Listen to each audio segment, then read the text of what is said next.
আসসালামু আলাইকুম রহমতুল্লাহি ওবরকাতুহু। সম্মানিত দর্শক, বাংলাদেশের রাজনীতি থেকে কোনো অবস্থাতেই শেখ হাসিনাকে মাইনাস করা যাচ্ছে না। ঘুরে ফিরে তার কথাই আসছে। তিনি যা কিছু করছেন, করার চেষ্টা করছেন বা তাকে কেন্দ্র করে যখন কোনো কথা বলছেন অন্য কেউ, অমনি সেটা ভাইরাল হয়ে যাচ্ছে। এজন্য আমরা সবাই পক্ষে কিংবা বিপক্ষে, ইচ্ছা করে হোক অনিচ্ছা করে হোক, জেনে হোক কিংবা না জেনে হোক, নিজেদের অস্তিত্ব টিকিয়ে রাখার জন্য বারবার শেখ হাসিনাকে সামনে নিয়ে এসেছি বা আসছি। সবাই শেখ হাসিনার কথা শুনতে চায়। শেখ হাসিনা জুলাই জাদুঘরে, সেখানে লাল টেলিফোন তুলে সাধারণ জনতা তাদেরকে শিখিয়ে দেওয়া হচ্ছে শেখ হাসিনার সঙ্গে কথা বলো। তো তারা কথা বলছে, আপা কেমন আছেন, ডিসেম্বরে আসবেন নাকি, শরীর স্বাস্থ্য কেমন, আমাদেরকে ছেড়ে চলে গেলেন কেন। মানে এই সকল কথাবার্তা যে স্ক্রিপ্ট লিখিত এবং শেখানো, এটা একটা তেলাপোকাও বুঝতে পারে। কিন্তু টিকিট কেটে ৫০ টাকার টিকিট কেটে লোকজন সেখানে যাচ্ছেন এবং এই ধরনের কথাবার্তা বলে মূলত শেখ হাসিনাকে লাইমলাইটে আনা হচ্ছে। যারা করছেন তারা হয়তো মনে করছেন এই কাজ করলে শেখ হাসিনার খুব অপমান হবে, মানুষজন বাহাবা দেবে, কিন্তু আলটিমেটলি এ সকল কথাবার্তায় ঘুরে ফিরে শুধু শেখ হাসিনা প্রসঙ্গ আসছে এবং তার গুরুত্ব বাড়িয়ে দিচ্ছে। তদ্রূপ এই যে সাম্প্রতিক সময়ে শেখ হাসিনা যে সংবাদ সম্মেলনটি করলেন, এই সংবাদ সম্মেলন নিয়ে পুরো ১ সপ্তাহেরও বেশি সময় ধরে করার আগে, মানে সংবাদ সম্মেলন করার আগে পুরো ১ সপ্তাহ জুড়ে শুধুমাত্র বিতর্ক। তিনি কি জীবিত না মৃত? তিনি কি শুধু অডিও বার্তা দেবেন নাকি ভিডিও বার্তা দিবেন? তারপর কেন এই সময় এই কাজটি তার করা দরকার? কি তিনি বলতে চান? তারপর বিদেশে বসে কেন এই সমস্ত জিনিসপত্র করছেন? এরকম হাজারো প্রশ্ন আওয়ামী লীগের, বিএনপির, জামাতের, সাধারণ মানুষের মধ্যে ঘুরপাক খাচ্ছিল। এবং সেই সংবাদ সম্মেলনের একদম আগে বা ১ দিন ২ দিন আগে মোটামুটি প্রচার হয়ে গেল যে তিনি আগের মতোই আগে রেকর্ড করা তার যে বক্তব্য, সে বক্তব্য তিনি দেবেন। কিন্তু বাস্তবে দেখা গেল যে তার এই সংবাদ সম্মেলনটি ছিল একটি মাল্টি ডাইমেনশনাল, যা অতীতে কখনো তিনি করেননি।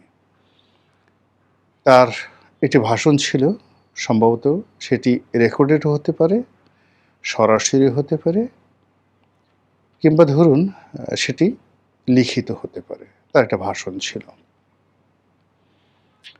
এই ভাষণটা তিনি ইচ্ছা করে দিয়েছেন যেন লোকজন বিতর্ক করার সুযোগ পায় এবং লোকজন প্রথমে মনে করে যে তিনি এটা রেকর্ডের ভাষণ দিয়েছেন। কিন্তু যখন তাকে সরাসরি প্রশ্ন করা হলো, কিছু প্রশ্নের উত্তর তিনি নিজে না দিয়ে খুব কৌশল করে বললেন যে এই বিষয়টি আমার ছেলে বলবে। আবার কিছু প্রশ্নের উত্তর তিনি নিজে দিলেন। তার বক্তব্য দিতে গিয়ে তিনি হেসেছেন রীতিমতো। অন্য সময়ের মতো তিনি কাঁদেননি। তার আচার আচরণ, চালচলন, কথাবার্তায় দৃঢ়তা ছিল এবং পুরো ভাষণটির মধ্যে এবং তার বক্তব্যের মধ্যে এটি যে কোনো এআই নির্মিত নয়। তিনি যে সরাসরি কথা বলছেন, এটি প্রমাণ করার একটা সর্বোচ্চ চেষ্টা তার ছিল। আপনারা জানেনই যে এখন আমি একটু ধীরে, ধীরে কথা বলছি, কিন্তু খুব ফ্লুয়েন্টলি যখন আমাকে কেউ প্রশ্ন করে, আমি যেমন এখন একা, একা কথা বলছি ধীরে, সুস্থে, আস্তে, আস্তে। এই ভার্সনটি আসলে যেকোনো মানুষ নকল করতে পারবে এআই দিয়ে। কিন্তু টেলিভিশনে যখন আমি বক্তব্য দেই বা আমাকে যখন কোনো প্রশ্ন করে কেউ, অথবা ওটার কাউন্টারে আমি যে তাৎক্ষণিক জবাব দেই, এটি কোনো অবস্থাতেই এআই দ্বারা সম্ভব নয়। ২ নম্বর হলো যে মানুষ যে স্বাভাবিক গতিতে হাসে ইন জেনারেল, এটা কখনোই এখনো পর্যন্ত কোনো রোবট এটা তৈরি করতে পারেনি। রোবট হাসতে পারে বা হাসার শব্দ করতে পারে, কিন্তু আপনি বুঝতে পারবেন। তো সেই ক্ষেত্রে যেটি হচ্ছে, শেখ হাসিনা জানতেন যে তাকে নিয়ে কী ধরনের বিতর্ক হবে, লোকজন কী ধরনের কথাবার্তা বলবে, ফলে সেই কথার একটি বৈজ্ঞানিক, একটি জিওমেট্রিক মানে জ্যামিতিক এবং একটি ম্যাথমেটিক্যাল অর্থাৎ গাণিতিক তিনি ব্যাখ্যা দাঁড় করানোর জন্য তার সেই পুরো সংবাদ সম্মেলনটিকে তিনি একটি ভার্সেটাইল সংবাদ সম্মেলন করেছেন। এই সংবাদ সম্মেলনটিতে তিনি এমন কিছু গোমর রেখেছেন, ফাঁক রেখেছেন, ফোকর রেখেছেন, যেন মানুষ প্রশ্ন করতে, সন্দেহ করতে এবং কল্পনা করতে, আওয়ামী লীগকে নিয়ে কল্পনা করতে মানুষ উদ্বুদ্ধ হয়। এটি তার একটা রাজনৈতিক পলিসি। প্রথমত এখানে আওয়ামী লীগের কোনো সিনিয়র নেতা ছিলেন না। লোকজন প্রশ্ন করবে কেন ছিলেন না? তাহলে কি তারা শেখ হাসিনার সঙ্গে নেই, নাকি শেখ হাসিনা তাদেরকে মাইনাস করেছে, ইত্যাদি নানা প্রশ্ন। হোয়াট এভার মেবি, কিন্তু এটা শেখ হাসিনা চেয়েছেন। তরুণদের মধ্যে কতগুলো অজনপ্রিয় মুখ, ভীষণ রকম অজনপ্রিয় মুখ, যারা ক্ষমতার সময়টাতে কেউ সজীব ওয়াজেদ জয়ের কথা বলে, কেউ অন্য কোনো কারণে ভীষণ রকম বিতর্কিত ছিলেন, অপ্রিয় ছিলেন, অজনপ্রিয় ছিলেন এবং এখনও আছে। বলতে গেলে তাদের কাউকে এখানে সম্পৃক্ত করা হয়নি। এখানে সাকিব আল হাসানকে আনা হয়েছে, যদিও সাকিব আল হাসান একেবারে নন পলিটিক্যাল। বাংলাদেশে তার গুরুত্ব অ্যাজ এ পলিটিশিয়ান নেই বললেই চলে, এবং তার কথাবার্তা, আচার আচরণ অনেকটা শিশু সুলভ। কিন্তু বিশ্ব ক্রিকেটের অঙ্গনে তার যে অবদান এবং তার যে ভূমিকা, এখানে এই পর্যায়ের অলরাউন্ডার মানে ক্রীড়া জগতে, মানে স্পোর্টস ওয়ার্ল্ডে সাকিব আল হাসানের মতো এই মুহূর্তে দ্বিতীয় কোনো স্টার নেই। তো কাজেই তার সেই যে স্টারশিপটি, এটি শেখ হাসিনা ব্যবহার করতে চেয়েছেন এবং সফলভাবে ব্যবহার করেছেন। এবং সাকিব আল হাসানকে ব্যবহার করার পর কী ধরনের প্রতিক্রিয়া হতে পারে বা হবে, এটার জন্য তিনি মানসিকভাবে প্রস্তুত ছিলেন এবং সেই ঘটনাগুলো ঘটেছে। তরুণদের মধ্যে তিনি মেয়র মহিউদ্দিন সাহেবের ছেলে মহিবুল হাসান চৌধুরী, সাবেক শিক্ষামন্ত্রী, তাকে লাইমলাইটে নিয়ে এসেছেন। এর মাধ্যমে তিনি আসলে সামনের একটা ভিশন, যে তিনি কী ধরনের তরুণদেরকে সামনে টানতে চাচ্ছেন, রাজনীতিতে সম্পৃক্ত করতে চাচ্ছেন, তার একটা পোর্ট্রেট তিনি মহিবুল হাসান চৌধুরীর মাধ্যমে জাতির সামনে তুলে ধরেছেন। অন্যদিকে জয়কে তিনি যে রাজনীতিতে আনতে চান এবং জয়ও রাজনীতিতে আসতে চান, এবার এই বক্তব্যের মাধ্যমে সেটা মনে হলো। জয় সবসময় অনেকটা বহেমিয়ান টাইপের, মানে টাকা পয়সা, অনেকে যে যাই বলুক তার বিরুদ্ধে বদনাম, কিন্তু বেসিক্যালি ব্যবসা বাণিজ্য করা, টাকা সঞ্চয় করা, তারপরে শেষে খুব ভোগ বিলাসে সেই টাকা পয়সা খরচ করা, এই জিনিসগুলো আমরা সাধারণত দেখিনি তাকে। কিংবা তার বিবাহ বিচ্ছেদ ঘটেছে, হয়তো একাধিক প্রেমের ঘটনা ঘটেছে, এটা স্বাভাবিক হিউম্যান বডি মাইন্ড অনুযায়ী যা হওয়ার তাই। কিন্তু নারী নিয়ে, যৌনতা নিয়ে যে বিকৃত রুচি, অন্যের বউয়ের সঙ্গে রাত কাটানো, বন্ধুবান্ধবের স্ত্রীদেরকে নিজের বিছানায় নিয়ে নেওয়া, হলিউড বলিউডের বিভিন্ন নায়িকাদেরকে শয্যাসঙ্গী করা, টাকার বিনিময়ে তাদেরকে ভোগ করা, হানি ট্র্যাপ বলতে যেটি বোঝায়, এই বিষয়গুলো আসলে জয়ের বিরুদ্ধে কখনো ওঠেনি।